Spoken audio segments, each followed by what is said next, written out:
Hello everyone, welcome back to the Politdigm channel. My name is Red, and today we are back with another episode of Politdigm Reads, where currently we are reading the book called Socialism, Utopian and Scientific by Friedrich Engels. This book is one of the more famous books from Friedrich, and I'm currently very much enjoying reading it, and so I, was very eager to record another one of these episodes. In today's episode, we are reading the second part of the book. This book is consisted of three parts. The first part is called Utopian Socialism. The second part, today's part, is called Dialectics. And the third part is called Historic Materialism. However, before the episode starts, I just want to remind you that if you enjoy our content and want to support us, you can do so over on Patreon, or if you can support us in a monetary way, you can check out our website to learn how you can support us in alternative matters. If you want to do so, there is a link in the description below. Also, make sure to join our Discord server. Anybody can join. However, if you do join and support us over on Patreon, you get access to some special perks, like being able to submit questions to our weekly Q&A that we host on the Politdigm podcast. And also make sure to support us over at our social media platforms so that you can keep up with date with the newest news about Politdigm and whatever we are working on.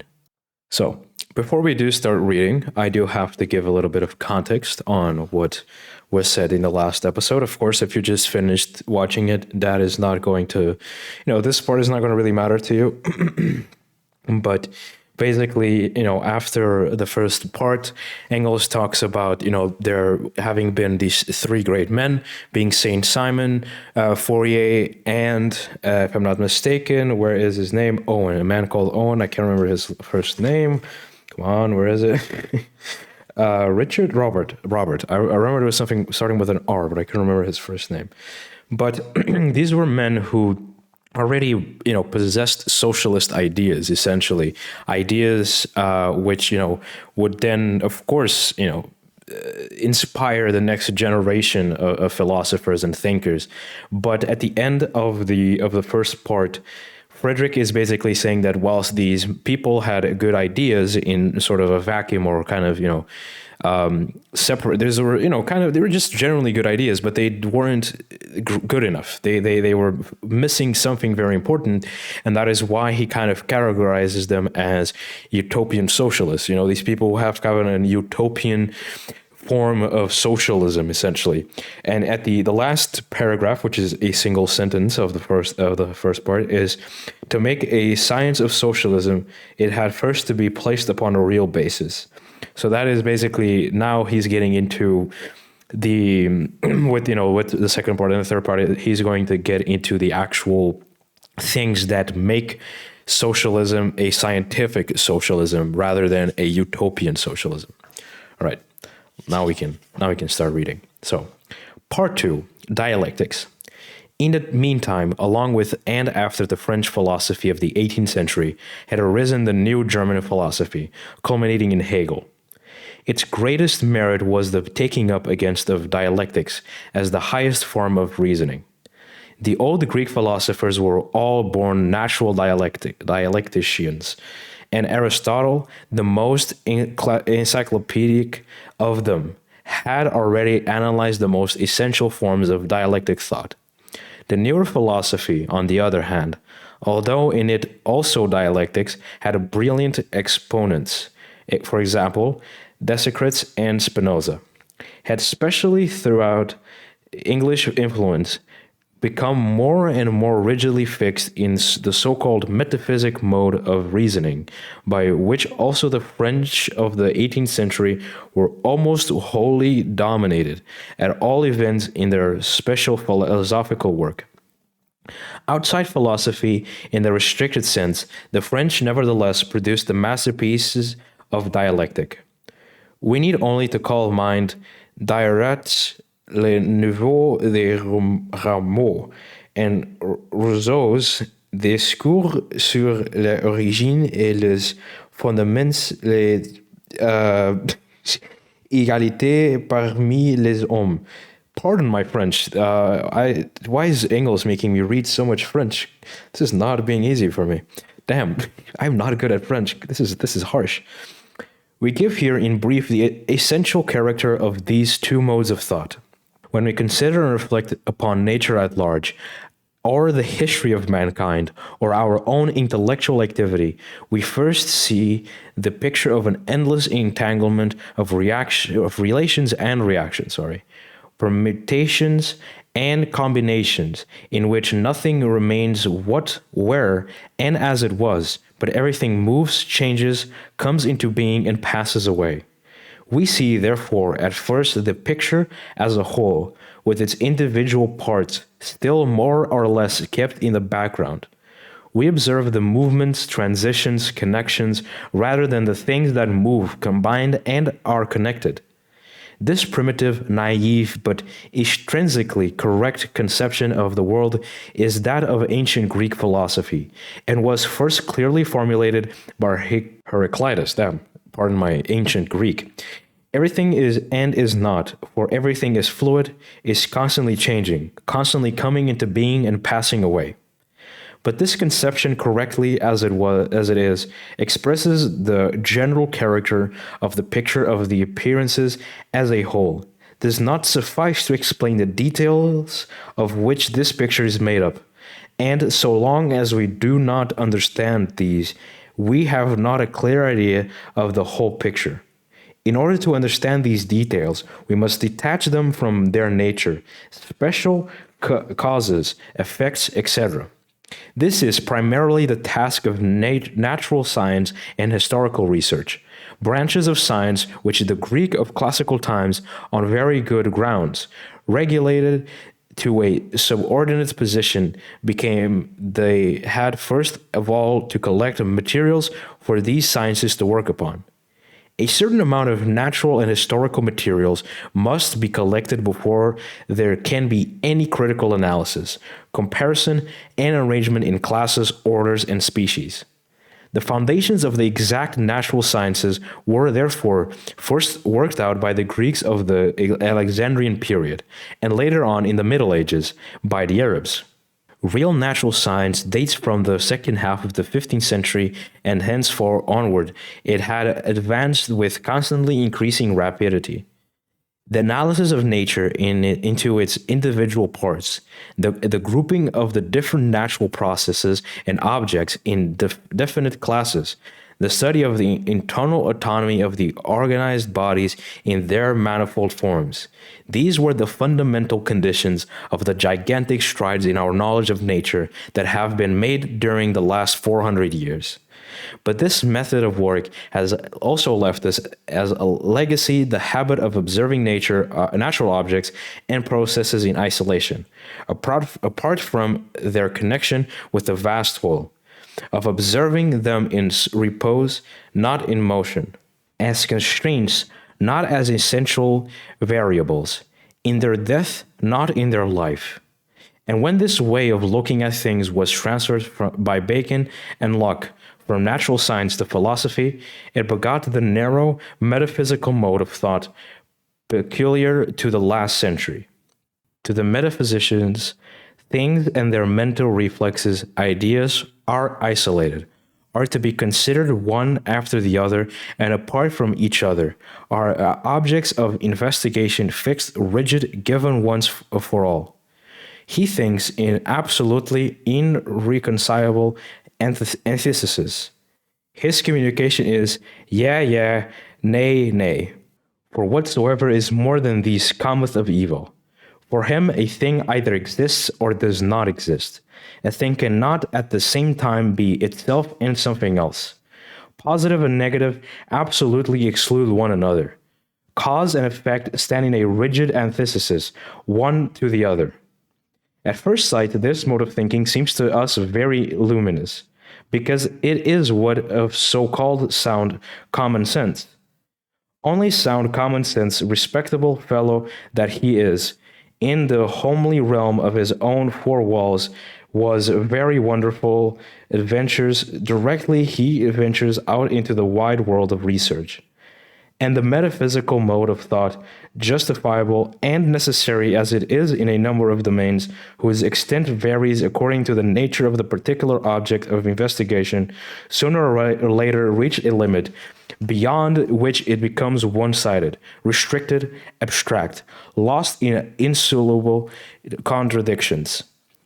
In the contemplation of individual things, it forgets the connection between them. In the contemplation of their existence, it forgets the beginning and end of that existence.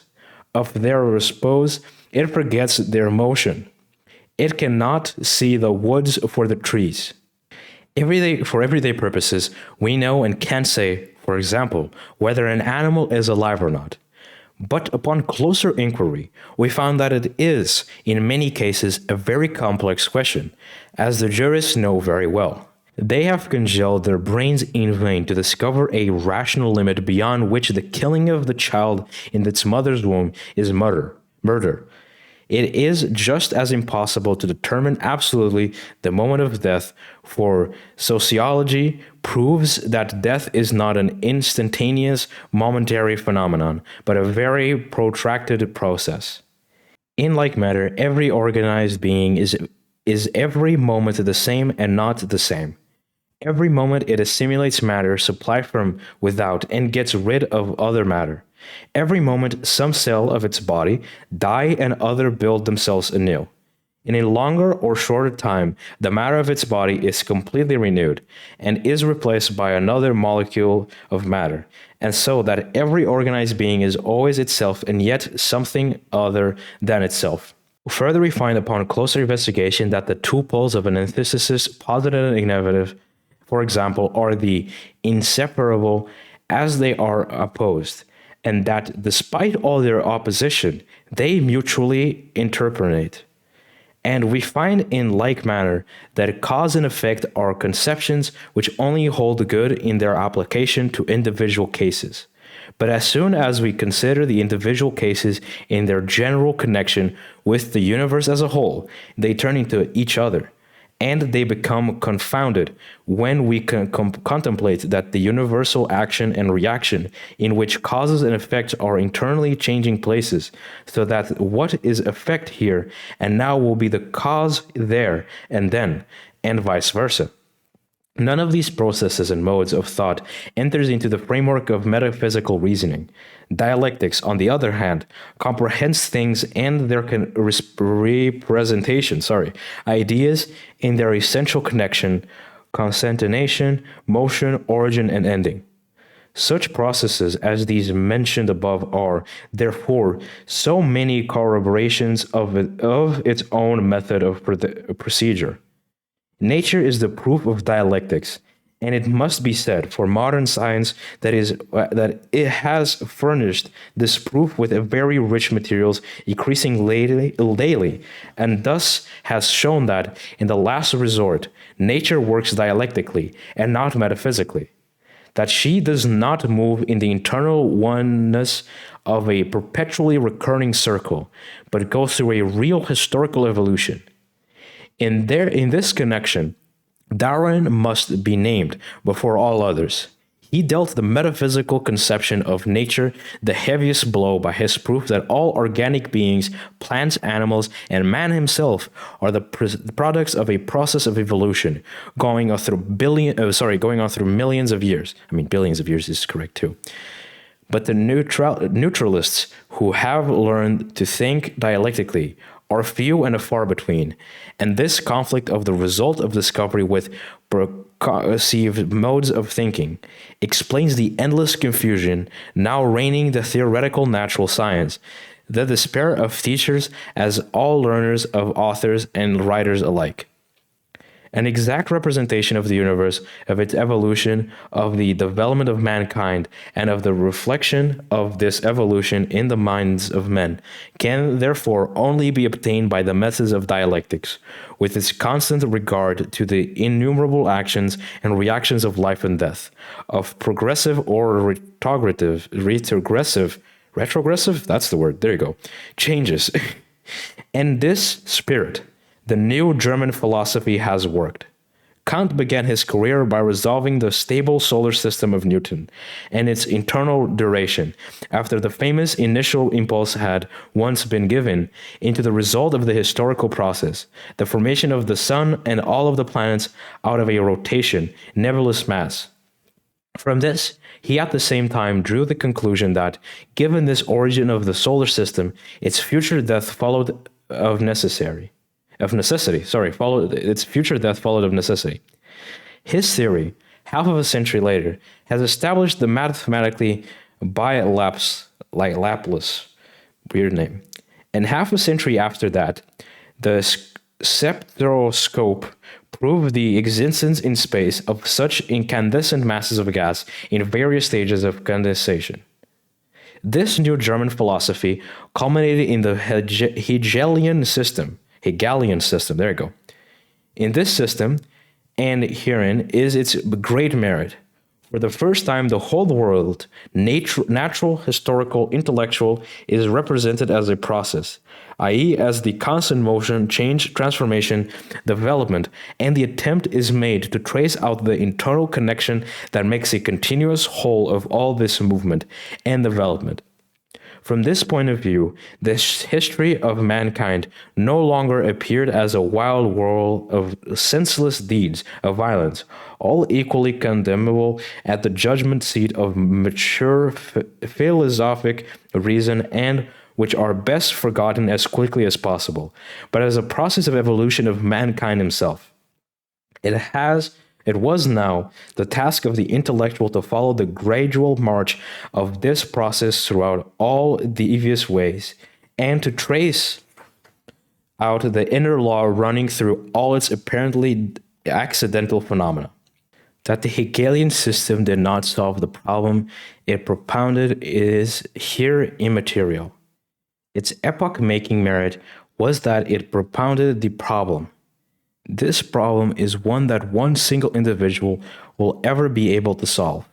Although Hegel was, with Saint Simon, the most encyclopedic mind of his time, yet he was limited, first by the necessary limited extent of his own knowledge, and second by the limited extent and depth of the knowledge and conceptions of his age. To these limits, a third must be added. Hegel was an idealist. To him, the thought within his brain were not the more or less abstract pictures of actual things and processes, but conversely, things and their evolution were only realized pictures of the idea, existing somewhere from eternity before the world was.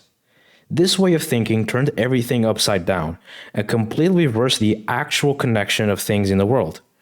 Correctly and ingeniously, as many groups of facts were grasped by Hegel, yet for the reasons just given, there is much that is botched, artificial, labored, in a word, wrong in point of detail. The Hegelian system in itself was a colossal miscarriage. But it was also the last of its kind. It was suffering, in fact, from an internal and incurable contradiction. Upon the one hand, its essential proposition was the conception that human history is a process of evolution, which by its very nature cannot find its intellectual and final term in the discovery of any so-called absolute truth. But on the other hand, it laid claim to being the very essence of this absolute truth. A system of natural and historical knowledge, embracing everything and final for all time, is a contradiction to the fundamental law of dialectic reasoning. This law, indeed, by no means excludes, but on the contrary, includes the idea that the systematic knowledge of the external universe can make giant strides from age to age.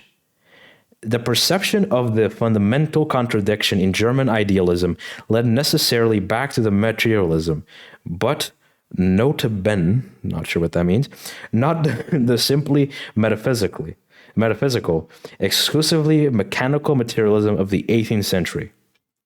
Old materialism looked upon all previous history as a curated heap of irrational and violence. Modern materialism sees in it the process of evolution of humanity and aims to discovering the laws thereof. With the French of the 18th century, and even with Hegel, the conception obtained of nature as a whole, moving in narrow circles and forever immutable with its internal celestial bodies as Newton and unilateral organic species as the Linnaeus taught modern materialism embraces the more recent discoveries of natural science, according to which nature also has its history in time. The celestial bodies, like the organic species, that under favorable conditions, people them being born and perishing. And even in nature as a whole, must still be said to move in recurring cycles. These cycles assume infinitely larger dimensions. In both aspects, modern materialism is essentially dialectic and no longer requires the assistance of the sort of philosophy which Keen-like pretended to rule the remaining mob of science. As soon as each special science is bound to make clear its position in the great totality of things and of our knowledge of things, a special science dealing with the totality is superfluous or unnecessary. That which still survives of all earlier philosophy is the science of thought and its law, formal logic and dialectics. Everything else is subsumed in the positive science of nature and history. Whilst, however, the revolution in the conception of nature could only be made in proportion to the corresponding positive materials furnished by research already much earlier, certain historical facts had occurred which led to a decisive change in the conception of history. In 1831, the first working class rising took place in Lyons. Between 1838 and 1842, the first national working class movement, that of the English Chartists, reached its height.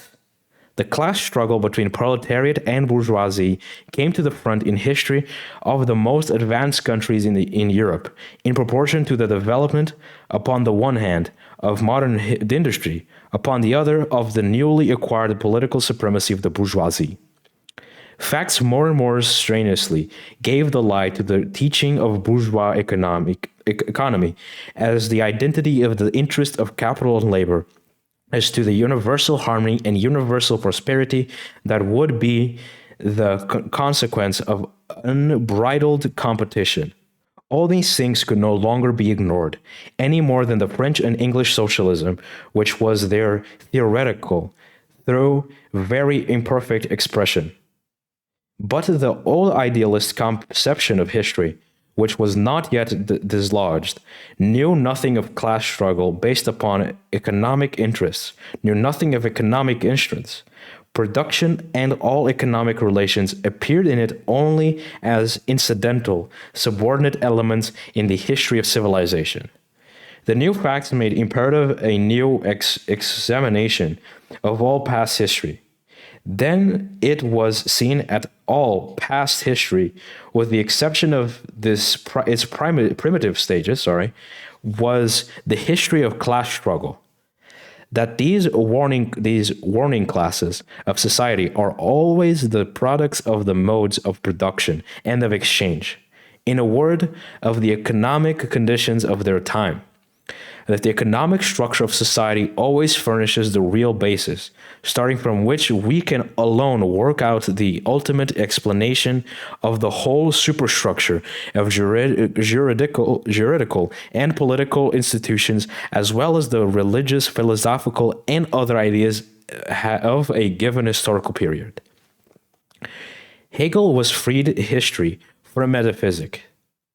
He made it dialectic. But his conception of history was essentially idealistic.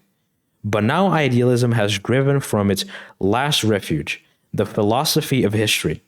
Now a materialistic treatment of history was propounded, and a method found of explaining man's knowing by his being instead of hitherto his being by his knowing. From the time forward, socialism was no longer an accidental discovery of this or that ingenious brain, but the necessary outcome of the struggle between two historical developed classes, the proletariat and the bourgeoisie. Its task was no longer to manufacture a system of society as perfect as possible, but to examine the historico-economic successions of events from which these classes and their antagonism had of necessary sprung, and to discover in the economic conditions thus created the means of ending the conflict. But the socialism of earlier days was as incompatible with this materialist conception as the conception of nature of the French materialist was with dialectics and modern natural science. The socialism of early days certainly criticized the existing capitalistic mode of production and its consequences, but it could not explain them, and therefore could not get the mastery of them. It could only simply reject them as bad. The more strongly this earlier socialism denounced the exploitation of the working class, inevitable under capitalism, the less able was it to clearly to show in what the exploitation consisted and how it arose. But for this, it was necessary to present the capitalistic mode of production in its historical connection and its inevitableness during a particular historical period, and therefore also to present its inevitable downfall, and to lay bare its essential character, which was still a secret. This was done by the discovery of surplus value. It was shown that the appropriation of unpaid labor is the basis of the capitalist mode of production and of the exploitation of the worker that occurs under it. That even if the capitalist buys the labor power of his laborer at its full value as a commodity on the market, he yet extracts more value from it than he paid for. And that the ultimate analysis, this surplus value forms those sums of values from which are heaped up constantly increasing masses of capital in the hands of the possessing class. The genesis of capitalist production and the production of capital were both explained. These two great discoveries, that materialist conception of history and the revelation of the secret of capitalistic production through surplus, we owe to Marx. With these discoveries, socialism became a science. The next thing was to work out all of its details and relations. All right, that was an awesome explanation of dialectics and kind of the history in relation to our understanding, going from a purely kind of absurd, I wouldn't say nihilistic, but kind of like wow, everything is wacky and random when it came to the French materialism, and then the kind of the merger of the old materialism with Hegel's dialectics, and then forming dialectic materialism, which I'm surprised Engels didn't actually say that name. Maybe it was a name that was formed later on by either Marx or Engels or both. I don't know. Maybe it was in the Capital or something. I'm not sure. However, it's interesting to see. All right, so we have a sort of new findings when it comes to the sciences that will allow us to have a better understanding of materialism. But also when we take the dialectic ideas of Hegel and apply them to the new developing materialism, we come up with a system that is able to essentially explain the entirety of existence, even from the celestial bodies, which is pretty dope to see Engels talk about that, to the something which seems as trivial in comparison to the formation of a galaxy or the formation of a solar system. Being that the struggle, the class struggle between, or the contradictions between the bourgeoisie and the proletariat. That is a very interesting thing. I mean, of course, I already have a kind of general, understanding of dialectic materialism. And again, you can see that I tried to explain dialectic materialism in the episode we did as the conclusion of the Communist Manifesto.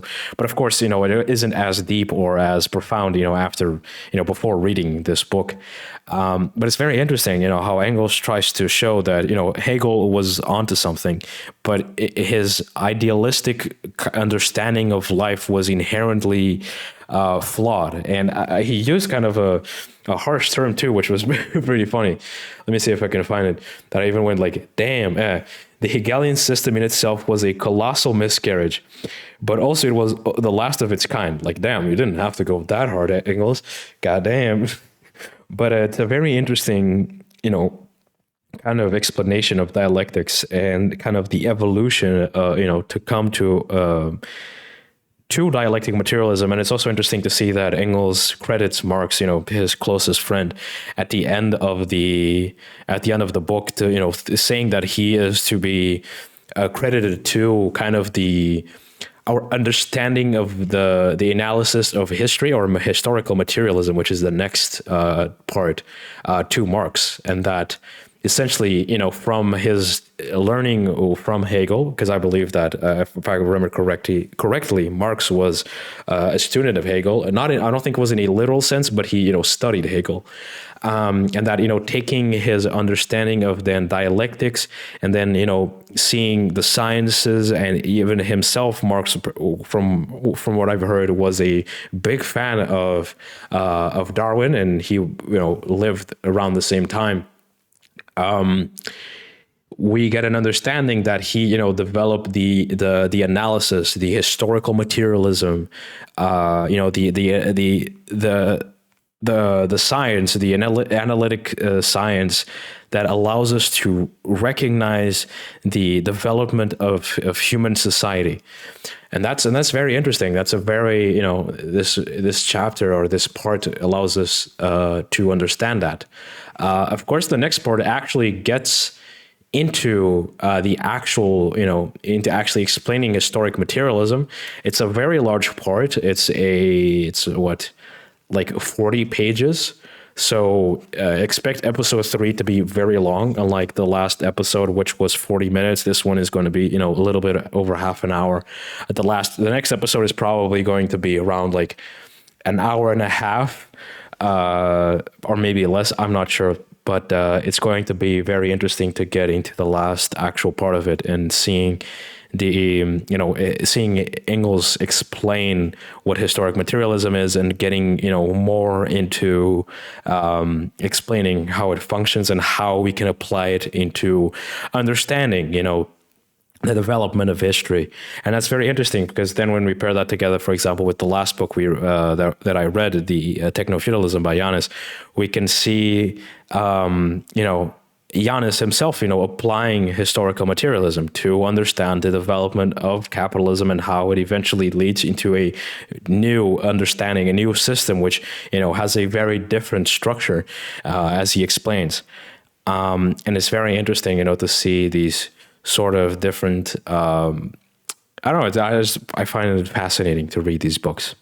So yeah, I hope that you enjoyed this episode. Of course, if you enjoyed, make sure to support us over on Patreon. If you can support us over on Patreon and you want to support us in an alternative method, make sure to like the link in the description below, where you can go to our website and see how you can support us in alternative forms. And of course, make sure to support us at our Discord by joining. You can join, talk to us, talk to the Politdigm team, interact with us. And of course, as I said in the beginning of the episode, if you support us on Patreon, you get access to some special perks, and not just submitting questions for the Q&A. There's other stuff.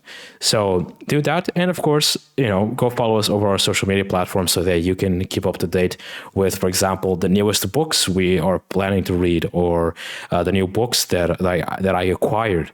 So yeah, with that being said, I will see you in the next episode, where we will be reading the third part of this book, called Historic Materialism.